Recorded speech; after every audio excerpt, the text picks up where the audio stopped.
Melbourne four-piece Kingswood released the album Home earlier this year and have now followed it with the Tale of G.C. Towns. In and around these releases, they have played over 100 shows across Australia, and they are heading to the Tamworth Country Music Festival in January. Fergus Linacre is here to talk about all of that and maybe some other things. Hello, Fergus. Hello, Soph. How are you? I'm very well, thank you, and love this album. It's a little bit addictive, actually. It's one of those albums I've had on repeat, and I get to the end and think, oh yes, I do want to listen to that again. I like that. Yeah, I think it's one of those ones that you can kind of have in the background, you know?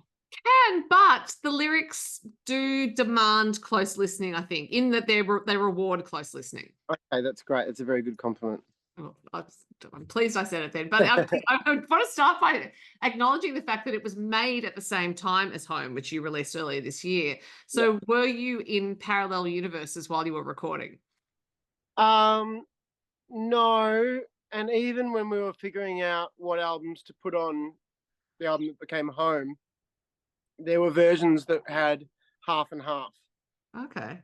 And then some people were like, it's too different. You're crazy. It's going from like a rock and roll song to like a, you know, very bluegrassy thing, and it's going to be too weird. So we kind of then turned it into the rock album and the bluegrass album. So um at that time it was amazing because the whole world had sort of stopped and we weren't sure what was going to happen, and we had no thought about the success of the album or who was going to play it or you Mhm. know like that, which we try not to anyway, but you can't help it sometimes because you have to be clever a little bit and have a purpose and um but with this album we literally just were hanging out on a ranch, living there, playing music. Some days we'd wake up and do a couple of hours and then stop, and sometimes we'd do all day. Right. It was a really different, experience than usually. You go in a studio for 12 hours or 10 hours, and you got to make the most of the time. It was really relaxed. I'd go, hey, I've got this little idea, and we'd go sit in the caravan and muck around with it, and then, all right, let's go to the studio. So it was really, really cool way to record, and yeah, we just sort of made the music that came to us. We were listening to a lot of Neil Young Right. and Dolly and um like rock and roll didn't really make sense to us in COVID. It was all the sort of earthy sounds and earthy music that Right. made sense. I think that just traversed into our psyche, and that's the kind of music we made.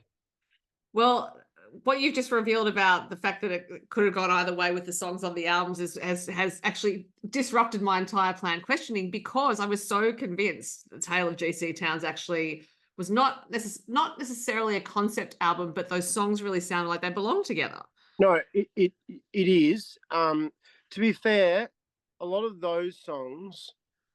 I mean, so because we weren't out in the world living and being inspired by day to day life and all these things that give you ideas and inspiration.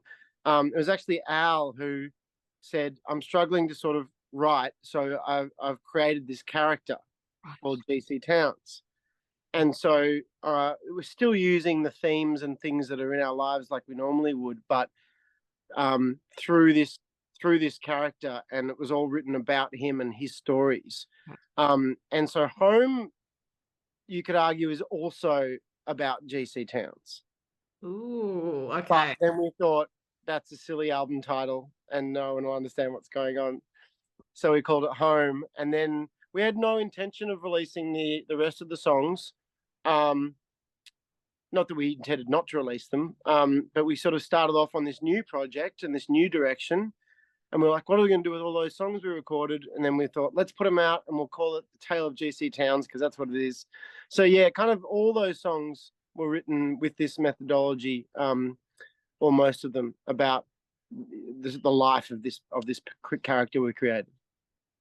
Well, and also like another revelation that's just made me thinking differently is the fact that Home is also about GC Town. So now I'm thinking it's like you created some like metaverse for this Yeah, character. we did. No, yeah, you're absolutely right. And we'd think about a story that was sort of a personal thing, or it could be something going on with family, and we'd be like, well, how do we change the language to make it sense for GC, and what would he do? And I actually struggled with that a bit because I'm trying to think of a specific lyric, but Al and I would argue because I'd be like, I'd write a song and then we'd put it into GC Towns' world.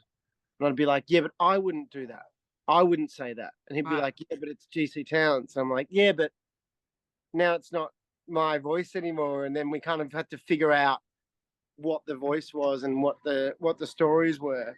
And so we had some great. We always have disagreements, but it's great disagreements. We fight well, and it's all creative. We don't get upset at one another. If it's too easy, then you're not doing something right, perhaps. But we wrote it sort of through the life of this character, and it was kind of like a time period as well that wasn't specific, but it certainly wasn't modern, Mm-hmm. which helped us with sort of creating a world. So yeah, when you listen to the album knowing that, like you have, things will sort of make sense a little bit more, and you'll be, oh, that's why they said purse instead of handbag or something. So it was obviously like creating a novel, or it was creative writing to a certain extent. Did you have trouble letting go of GC Towns once you'd finished the recording, I guess, because that was the end point of creating the world? Another excellent question. No, I haven't.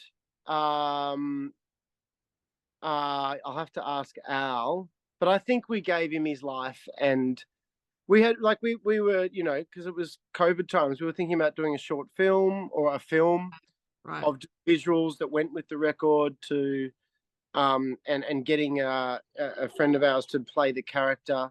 It didn't come about, but yeah, it was like this. It was kind of like writing a score for a film that didn't exist. So when Right. you thought with that in mind as well, it might you'd be like, oh, that's why they've done this crazy left turn and made a bluegrass folk country record.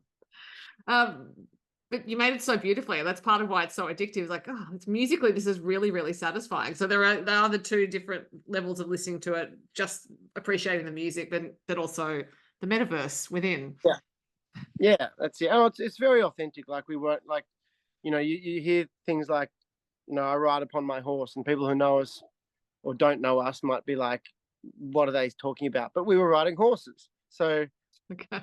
we'd wake up every day and we'd ride horses. So like we were, yeah, it was a pretty authentic experience, and all the stories are very real, and all the things that we were going through just worded, worded in a certain way.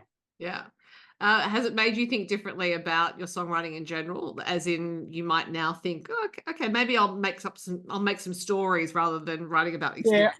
I think one of the cool things about it was that you could be it because you were writing for this other person. I could write about things that I might not normally write about Hmm. because it wasn't sort of super personal. Right. Like it was, but it was hidden.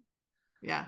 And so now I think it's actually maybe encouraged me to, and even earlier when I'd write like a personal song that was very real, I'd kind of hide it a little bit in the language. I'm not like a um, Courtney Barnett or where you're telling like this is my life and these are my stories because that it happened yesterday with my boyfriend and he said this, that kind of thing.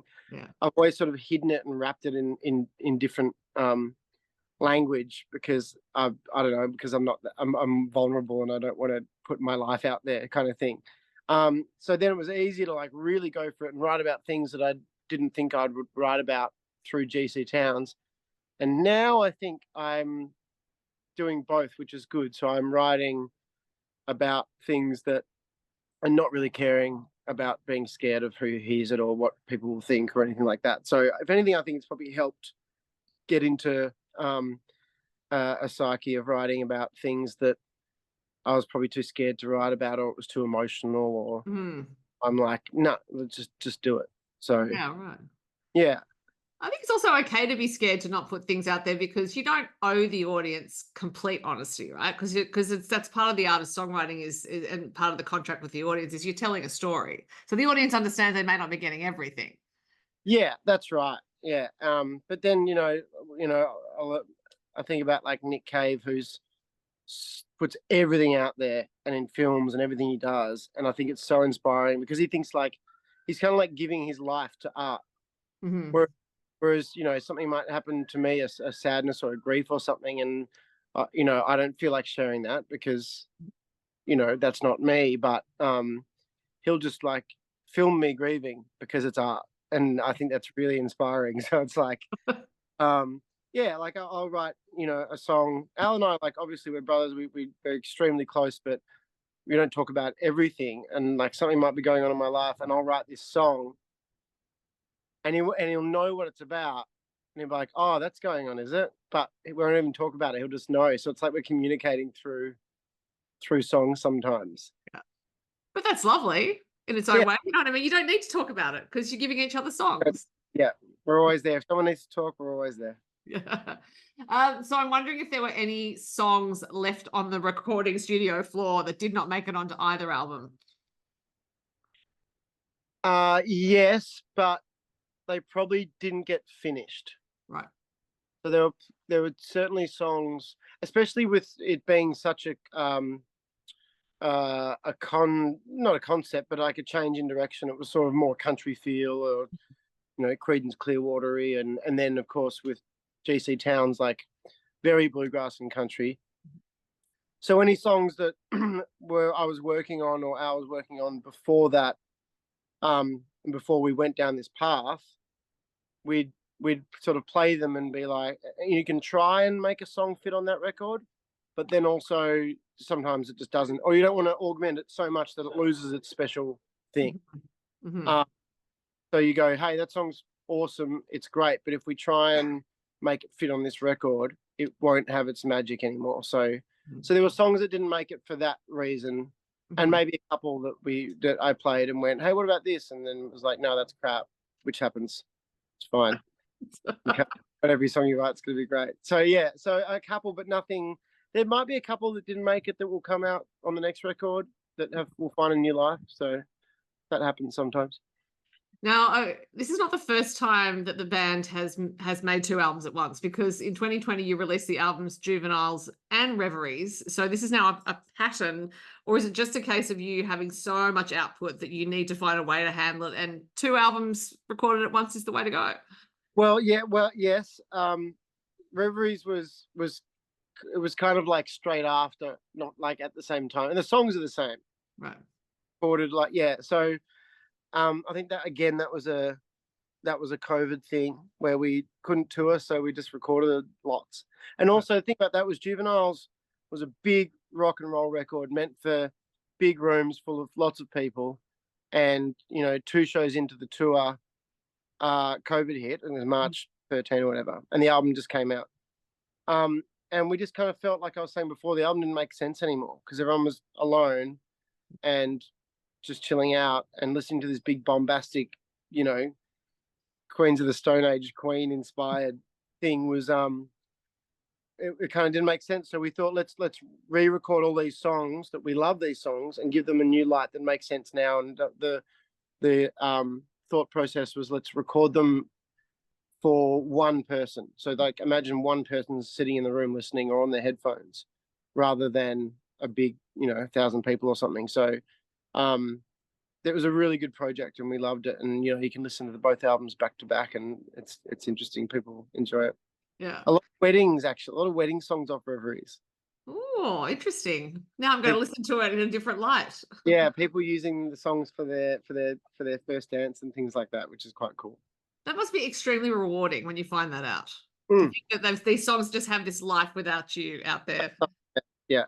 Oh, it doesn't get lost on me when a song means something to someone, because that's why I love music, and I have songs that mean something to me.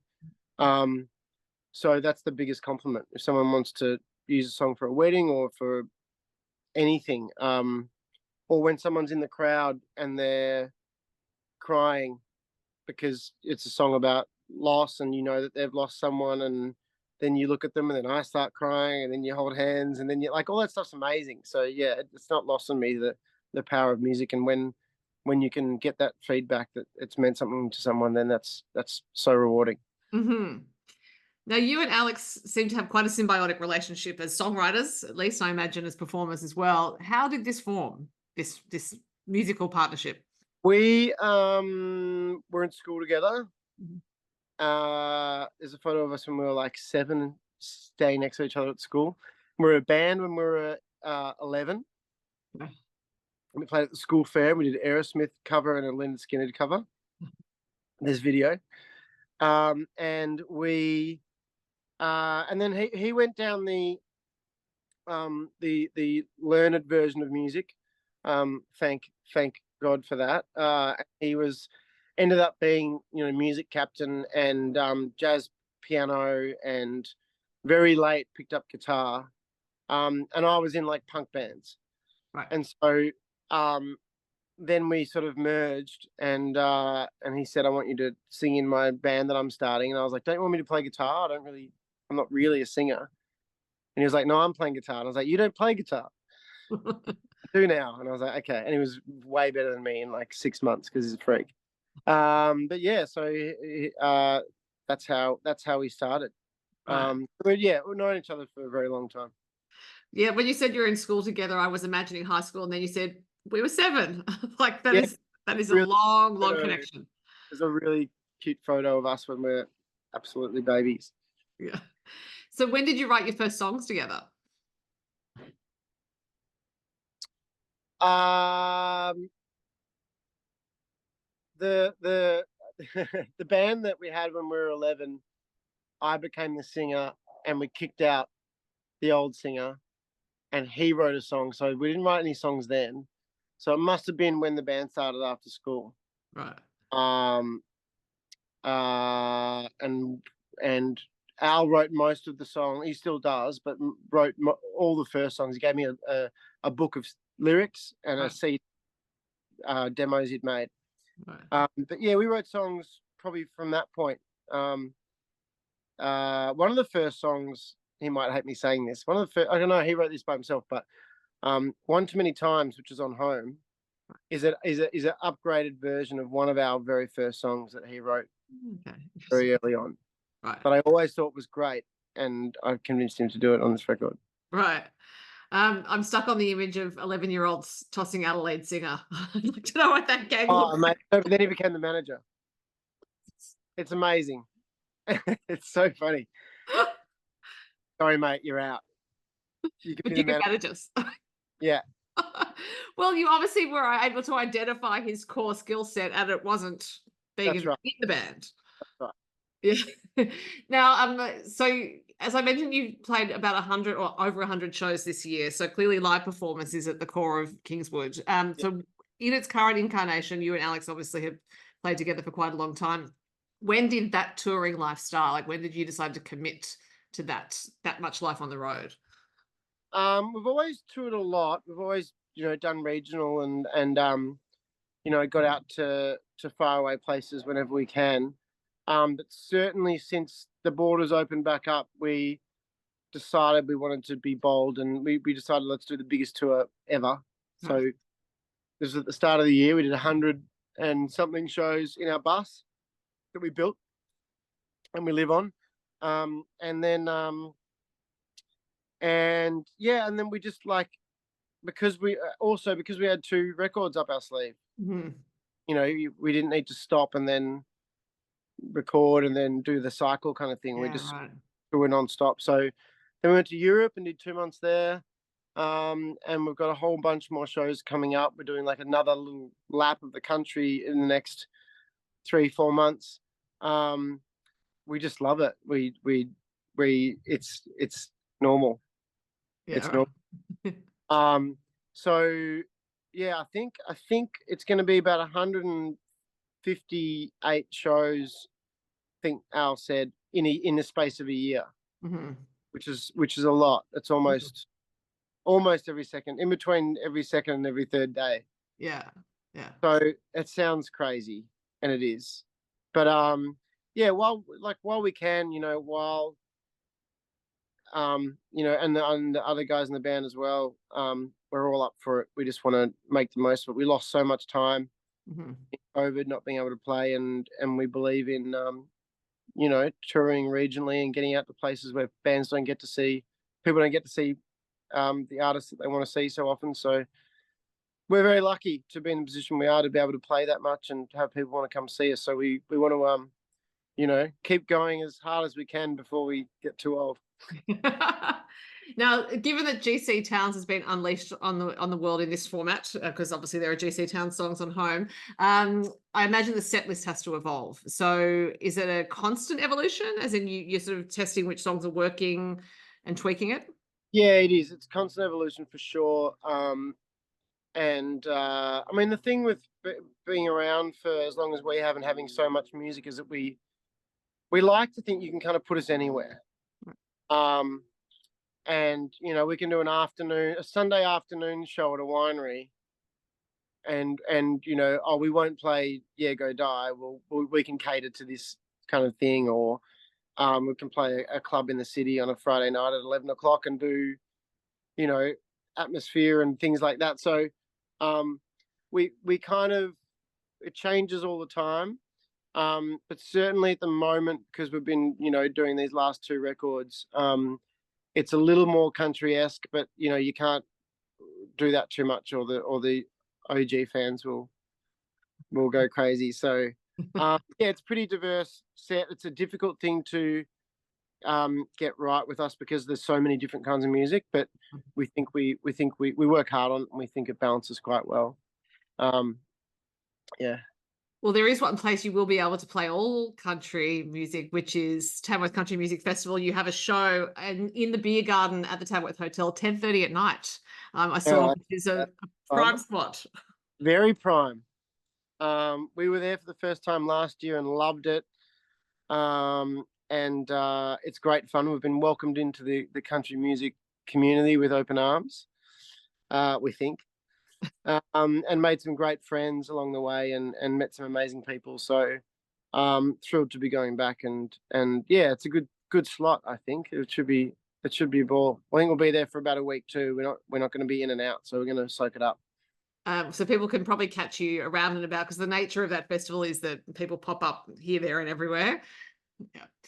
Now, a big question is whether the Tamworth Hotel will stock Kingswood lager, because you have your own beer. So how did the beer come about? It's a good question. I think we're working on it. Some pubs have contracts with certain breweries, and they can't. It's a bit complicated, but we'll see. I'm not sure what the update is on the Tamworth Hotel, but they're good friends of ours, so maybe just for the night or something like that. Yeah. It's funny, we just we do love our beer, and we travel around. We played a lot of different breweries on this last tour, but we've been talking about bringing out Kingswood Lager for a while, just because, I mean, I think the idea where it started was that it just sounds like a good beer name.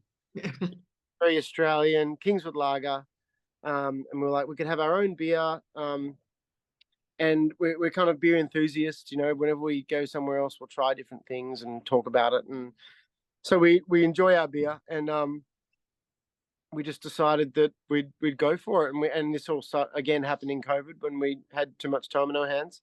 And now I'm spending some days driving kegs around to different pubs, and they're ringing up going, we need 2 more. And I'll, shit, okay, we better get in the van and pick up some kegs and take them over there. So look, it's good fun. It's a new little venture that we're undertaking, and who knows what's going to happen with it, but we love it at the moment, and people seem to enjoy the beer, so that's great. So from what you said, about the touring and being able to tour this much because you had 2 albums up your sleeve, I'm thinking when you want to create a new album, you are going to have to grind that to a halt, just because creating an album is a big enterprise for you. Or is it the case that you can write on the road? So you'd think. I thought on this, we did 6 months on the bus around Australia. I thought we would write a lot. I thought I would write a lot. I think I speak for Al as well. We thought that we bought recording equipment. We thought we'd, even have demos or some songs done for a new album by the time we finished. But it just didn't turn out that way. It seems like you'd have a lot of time on your hands, but it was tiring, and I don't know. It just, and sometimes I think when you spend that much time together, you need, your own space sometimes. So we just didn't write it. We gathered a lot of ideas, but we didn't we didn't sort of write as much as we thought. But we're maybe halfway through a new record now. Yeah. Al's in Nashville at the moment doing some writing, and we're kind of just playing weekends for the next few months, not going away for a big stack of time. So we're going to be recording and writing in that period. So there's definitely a new record on the way. We'll probably release a single as soon as one's ready that we think is great, because we want to just keep putting music out as much as we can. So yeah, there's 6 songs up on the whiteboard at the moment. Right. Well, I'm not at all surprised given your previous output. But if people want to hear songs from home, songs from the Tale of G.C. Towns, I can see you at Tamworth. No doubt there will also be some in your other set lists, and I will post those dates in relevant spots. It's been so interesting to talk to you, Fergus, and I look forward to whatever Kingswood has in store. So thanks very much for your time. Thank you, Sophie. Thanks for chatting. It was a pleasure.